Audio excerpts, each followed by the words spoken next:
In this video, pag-uusapan natin ang ORUS or Online Registration and Update System ng BIR, kung saan pwede kang makapag-request ng TIN number na katulad nito. O di naman kaya kung hindi mo siguradong wala ka pang TIN number, pwede kang mag-inquire ng TIN number sa kanila at ma-verify kung wala ba talagang na-issue na TIN sa'yo. And eventually, pwede mong ma-access yung iba't ibang mga features dito sa ORUS katulad ng pag-register ng business. Let's say gusto mo maging online seller or maging professional at mag-file ng ITR o kumuha ng libreng digital ID mula sa BIR nang hindi na kailangan pumunta sa branch. Ito yung halimbawa ng digital ID na pwede nating makuha. So tara pag-usapan na natin kung paano ka nga ba makakakuha or makakapag-create ng ORUS account online. By the way, kung first time mo sa channel na to and gusto mo pa ng mga online tutorial videos katulad nito, please click the subscribe button. In this video, i-share ko sa inyo yung pinakaginawa ko sa ORUS account. Pwedeng-pwede nyo itong gawin, lalo kung mga beginners pa lang kayo pagdating sa pag-file ng tax or wala pa talaga kayong TIN number or hindi nyo alam kung meron na ba kayo. So, ang gawin natin ay mag-login lang tayo very quick. Kung sakaling hindi nyo nakikita yung button ng Create Account, pumunta dito sa New Registration as an individual at mag-create ng account mula dito. Ito yung pwedeng gawin sa ORUS. Mag-apply ng TIN number, mag-register ng business. Small business pwede dito. I-update yung information natin. Halimbawa, may dati ka ng TIN number. Gusto mong baguhin yung info, yung phone number, yung email address, or yung status mo. Also, makakuha ng valid ID or government-issued ID na digital TIN. Scroll down tayo. Check ko to. Agree na tayo. Click ko to, register as taxpayer. Please select an option. Pwede kang mag-with existing TIN, lalo kung alam mo na yung TIN number mo. Pero, kung sakaling ikaw yung wala pang TIN number or hindi mo sigurado kung may TIN number ka ba, nakalimutan mo, pwede mong piliin itong without existing TIN. Kasi sa loob ng ORUS, pwede kang mag-inquire kung may TIN number ka na ba talaga. Click ko tong I agree at user type transaction. Depende sa case mo kung ano dapat yung user type. Kung foreign national, ito yung piliin. Kung OFW, meron dito sa bandang baba. Pero kung mag-register ka as professional, halimbawa isa kang freelancer, virtual assistant, or may trabaho ka online, pwede yung professional at hindi ka nakaregister sa DTI. Meron kasing mga professional na nag-register pa ng DTI. Kapag ganon, single proprietor yung pipiliin. Yung DTI, ito yung gumagamit ng business name nila na hindi pangalan yung gamit. Instead, ibang pangalan na pwedeng mas professional pakinggan. Or kung meron kang online shop or small business, pwede rin ang single proprietor para dyan. Kung combination ng dalawa, ito na yon. Pero kung wala sa nabanggit ko sa bandang taas yung case mo, pwede mong piliin itong EO98 or one-time taxpayer. Ito kasing EO98, pwede itong magamit or makapag-request ng TIN number.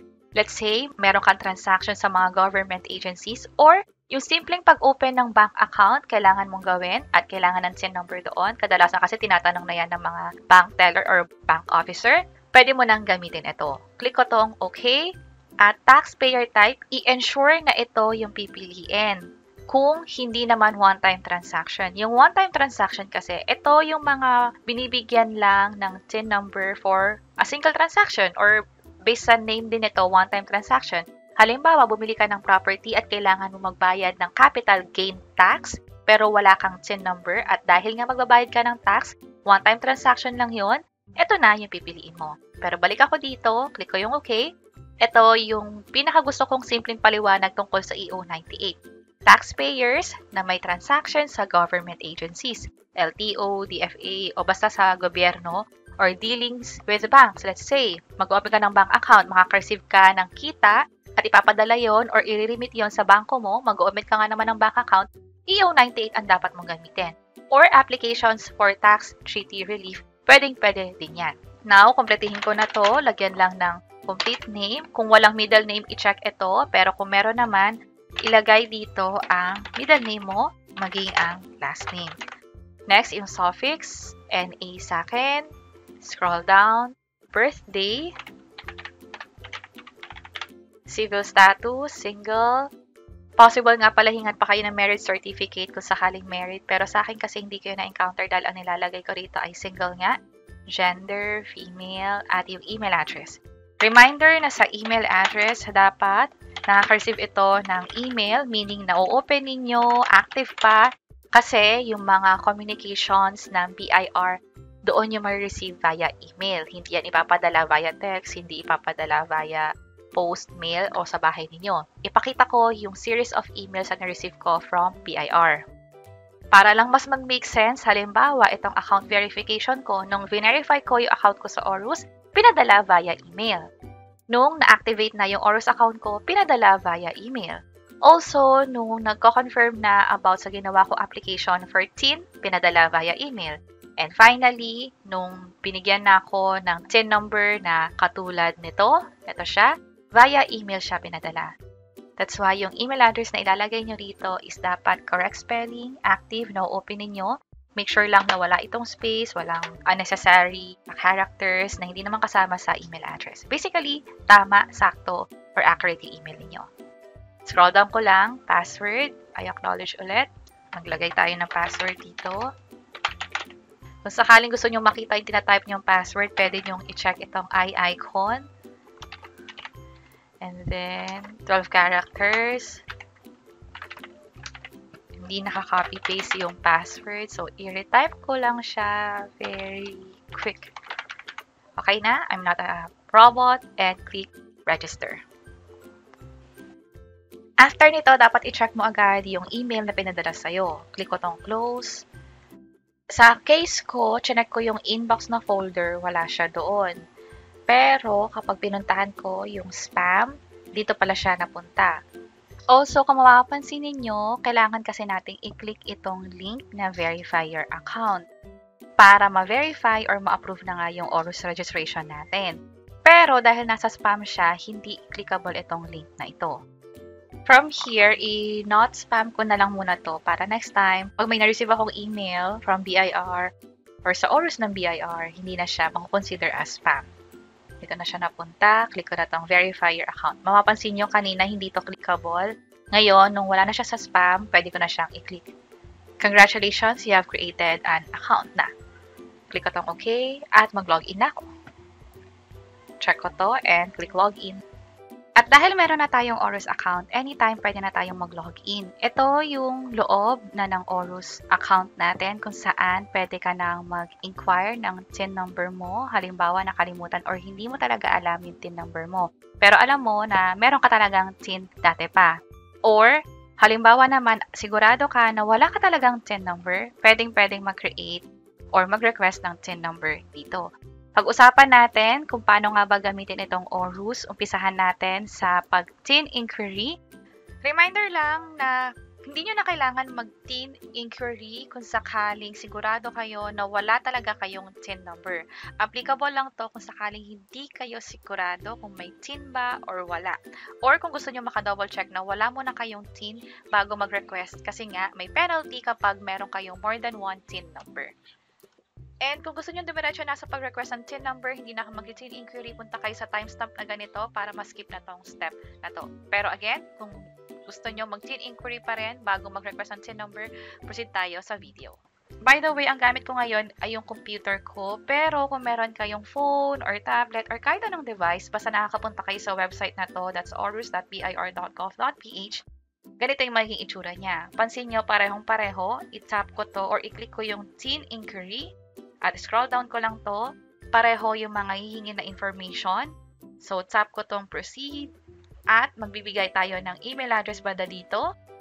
May CAPTCHA at kailangan i-check itong mga declarations sa bandang baba. Hanggang sa pwede nang i-click yung confirm. Dahil parehong-pareho yung view sa computer at sa cellphone, proceed na lang ko gamit yung computer ko since mas malaki rin naman siya. But again, kahit anong device pa yan, basta nakaka-access sa website ng BIR, pwedeng gawin at pareho lang din yung magiging requirements at yung proseso. To start, kailangan i-enter dito yung email address. Pwedeng gmail.com or yahoo.com or kung ano man yung email address na gamit ninyo. Then, i-check itong I'm not a robot at i-check din itong pangalawa. Pwede nyo basahin further before mag-proceed. Click ko na itong confirm. The link for your TIN inquiry request has been sent to your email. Click ko itong OK. Ito ay na-receive kong email mula sa orus-noreply@bir.gov.ph.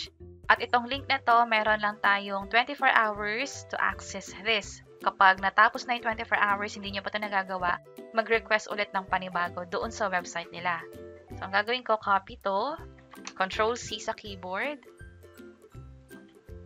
and then paste ko dito sa URL sa taas, and then enter ko lang. Kailangan kumpletuhin lahat ng information, yung taxpayer information, complete residence, attachment, and summary na din. So, kumpletuhin ko lang. For suffix, since wala akong junior or kahit ano man dito, NA ang pipiliin ko. And then female, birthday, civil status na din. And then click ko yung OK, click ko yung continue. Next is yung address naman. I-click lang to at piliin kung saan nakatira. Kapag natapos na yung sa address, scroll down lang, i-click lang ulit yung continue. Magkakaroon nga pala ng error kung sakaling hindi kumpleto. So, nilagay ko na yung n/a kung sakaling wala namang info tungkol doon. Click yung continue. Ito yung mga kailanganin, yung valid ID and also yung valid ID na hawak mo. So, may selfie ka at yung picture din ng government-issued ID. Pwedeng yung passport, UMID ID, postal ID kung meron kayo noon. Basta government-issued ID siya. Tandaan lang na sa i-attach na document, dapat hindi fake photo. May karampatang kaparusahan tungkol dyan. Proceed tayo, click ko na yung pag-attach. After makapag-attach, ito dapat yung makita ninyong confirmation. Proceed tayo sa second. Ito naman yung selfie na hawak na yung government-issued ID. May confirmation ulit, successful. Scroll down ko lang, and then click ko yung continue. Ito yung summary of information na pinrovide natin. Kung sakaling may mali, pwedeng balikan yung ibang mga steps para i-edit yung information na yon. Okay na ako. Click ko tong pareho. And then click ko na yung submit application. Your request to retrieve TIN has been submitted to this RDO. You will be notified of the result within 3 working days. Yung RDO na to, hindi natin pinili. Instead, possible na kung ano yung nilagay natin information dito, sila na yung nag-determine. Click ko tong OK at hihintayin natin yung email from the BIR mismo. So, stop ko na tong recording and proceed tayo kapag may update na. After 4 working days, ito na yung na-receive kong email from BIR. No TIN issued. So, it means wala talaga akong TIN sa BIR. Pwede na ako mag-proceed sa pag-apply ng TIN number. At gamit din ang ORUS account mo, i-click itong New Registration and then as an individual. Kailangan na natin mag-fill up ng 1904 na form. Ito yung mga requirements, valid ID, selfie, at marriage contract kung sakaling married na. Kung through representative yung nagpa-file, hindi yung mismong may-ari ng magiging TIN, kailangan pa ng SPA at government-issued ID nung representative din. Idagdag ko na din na EO98 yung nakikita ninyo dito. Kung matatandaan ninyo, babalikan natin yung pag-create ng account sa ORUS kung saan hindi pa talaga tayo nag-request ng TIN doon. ORUS registration lang talaga siya. At nung nag-register tayo, click natin yung new registration as an individual, nagpakita itong create an account. Pag pinili natin yung create an account, click ko to, agree, taxpayer without existing TIN. I agree dito.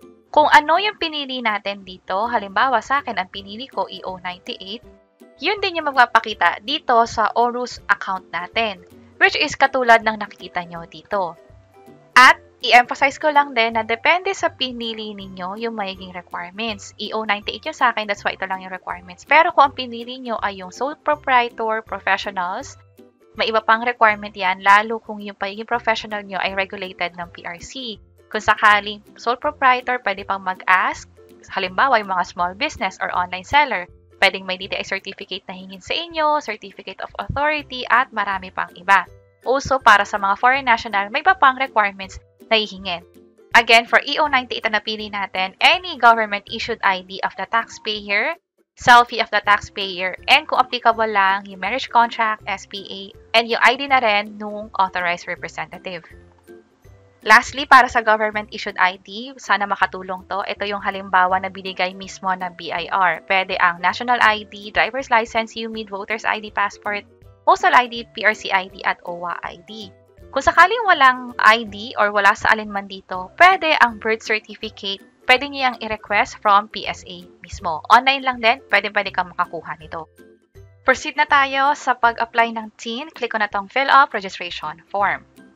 Ito yung fill upan. Meron tayong 7 stages or 7 pages na fill upan. Madali lang naman to kasi personal information lang din naman natin yung nakalagay dito. Naka-grade out na yung name. Ito kasi pinrovide natin during registration dito sa ORUS pa lang. Iba pa yung pag-TIN register. So, kumpletingin ko lang lahat ng to.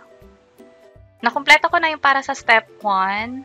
Ang hinihingi na lang dito na karagdagan ay yung place of birth at yung details about sa parents and yung contact number na rin. Continue para mapunta na dito sa step 2, residence address. Kumpletuhin lang din to at kung saan ka man nakatira, doon na rin yung magiging RDO mo. Ibig sabihin, sa lahat ng transaction mo sa BIR, doon ka na mag-email or kung kailangan mo mang pumunta sa mismong BIR office, doon ka rin pupunta sa RDO na yon. So, fill up ko lang to very quick. Okay na tayo dito. Click ko na yung continue. Para sa step 3, purpose of TIN application, parang wala namang gagawin dito. This form is only applicable for taxpayer type 1 time transaction. Click ko lang yung continue. Do you have an authorized representative? Ilagay dito kung sakaling may representative. Kung wala naman, i-no na lang to para makapunta sa next step. Continue. Available lamang para sa mga married individuals. Click ulit yung continue. This time, mag-a-attach tayo ng document. Ito ay yung sa valid ID at yung selfie mo na rin na hawak yung valid ID. Kapag na-upload na, click lang tong continue. At ito yung mga information na binigay natin kanina. I-double check kung tama lahat. Scroll down, i-check lang tong lahat ng declaration sa bandang baba. Andito nga rin pala yung attachment at i-click na tong submit application. Ito na yung confirmation na yung ginawa natin is na-submit na sa RDO kung saan tayo nakatira or kung ano yung nilagay natin doon sa address kanina. I-check yung email ninyo and also after 3 working days or maybe i-monitor nyo yung email ninyo simula ngayon hanggang sa ma-receive ninyo yung notification or update from BIR mismo. Click ko tong proceed at ito yung magiging information na natin. At andito na siya sa transaction history yung ginawa natin kanina. Nga pala kanina nung inactivate natin yung sa ORUS, ito yung email na na-receive. Ito yung iba't ibang pwedeng gawin with ORUS account. Also, ito na yung na-receive kong email from BIR yung kakagawa lang natin ngayon. This is for review and evaluation na 3 working days. Again, i-monitor natin yung email from BIR kung kailan darating. Kinabukasan lang may na-receive na akong TIN ko. At again, pinadala yan sa email, online lang talaga. Hindi na ako pumunta sa branch ng BIR para hingin tong TIN number. And finally, kapag pumunta kayo sa website ng BIR, meron ditong Revy. Gamit ang Revy, pwede mong i-double check kung tama ba talaga or legit yung nakuha mong TIN number. Click lang tong English. Merong option dito ng TIN validation. Ito yung gagawin natin. Click ko yung view. At ibigay lahat ng information dito. At sa sumunod na mensahe is nakalagay dito na be informed that the TIN provided is valid. At nandito pa yung RDO kung saan tayo naka-assign. So, meron ng TIN inquiry at nakapag-request na rin ng TIN number online. Madali lang siya. At dahil nandito ka na rin sa ORUS, pwede ka na rin mag-request ng digital TIN ID. Dapat tanggapin to as valid government-issued ID. Click ko tong View Your Digital TIN ID. Ito nga pala yung mga reminder para sa TIN ID kasi kailangan mo mag-upload ng 1x1 photo ID. Hindi mo na kailangan pumunta sa branch. Online lang makakakuha ka na ng ID from BIR. That's why ikaw na yung mag-upload ng 1x1 photo at sundin mo na lang yung mga requirements dito. Halimbawa, wala nakaharang sa muka, malinaw ang pagkakakuha, taken from the last 6 months, katulad ng nakalagay dito, at marami pang iba. Scroll down ko to, click ko na tong View Your Digital TIN ID. And then, proceed tayo. Pwede ko nang i-add yung photo ko dito. Click ko lang yung proceed. Andito ulit yung mga reminders. Piliin lang yung picture either sa gallery mo or dun sa computer mo nga. Click na tong Generate Digital TIN ID at hintayin lang na magkaroon ng pop-up message. Sa akin, ito na agad yung na-generate na Digital TIN ID. Pwede mo to i-download o tingnan yung parehong size. I-download ko lang to very quick. Pwede ko rin to ipa-print just in case na kailangan ko mang ipa-print.